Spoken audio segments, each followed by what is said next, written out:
I actually happen to be the co-convener of Begin. Begin is the Brookfield, Elm Grove Interfaith Network.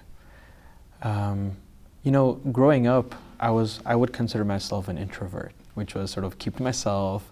I didn't like to talk to people, and it's interesting because, you know, I'm an introvert. I was, but then I'm also a preacher, so it's an interesting combination. I was more a quiet kid, didn't speak out of turn, and so a lot of times, you know, interacting with people out of your comfort zone becomes difficult.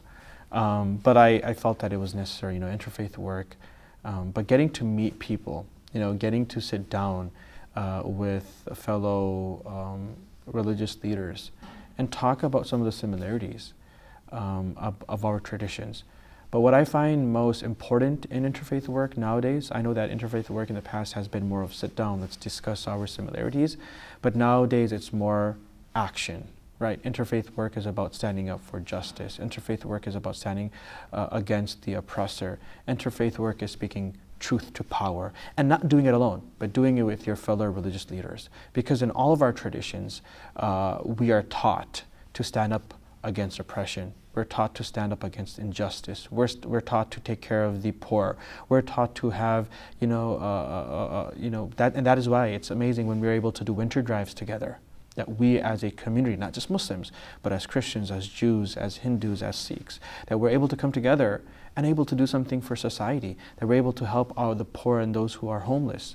That is the most important part, I think, and the most impactful part of interfaith to me, is when I'm able to stand up and I'm able to call out injustice with my fellow colleagues. When I'm able to help a man on the street with, you know, gloves. But it's not just coming from me, it's coming from all of us. And this helps to dispel a lot of the misunderstandings of Islam.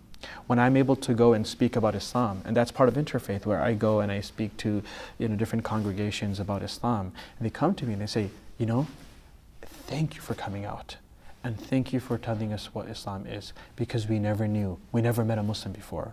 And that's really the reason that people have a misunderstanding or have, you know, this baggage about Islam, is because they've never met a Muslim. They hadn't had a Muslim neighbor, a Muslim coworker, a Muslim classmate. And once you get to know someone, and that is why every time I go, or every time I have a school group that comes to the mosque, I tell them that encourage people to meet a Muslim, right?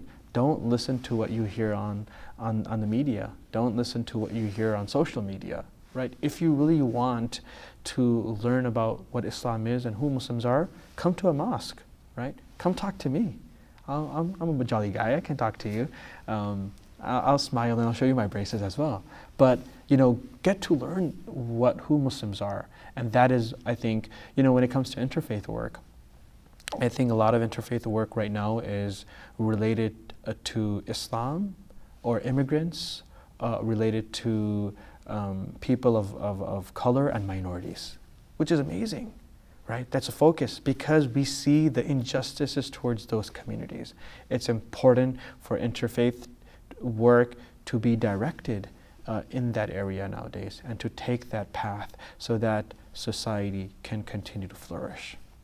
And that is the most favorite part of interfaith work, is when I'm able to create awareness about Islam and allow people to understand the reality and the truth behind Islam and Muslims, when I'm able to help the poor and the needy with my fellow colleagues, and when I'm able to speak truth to power.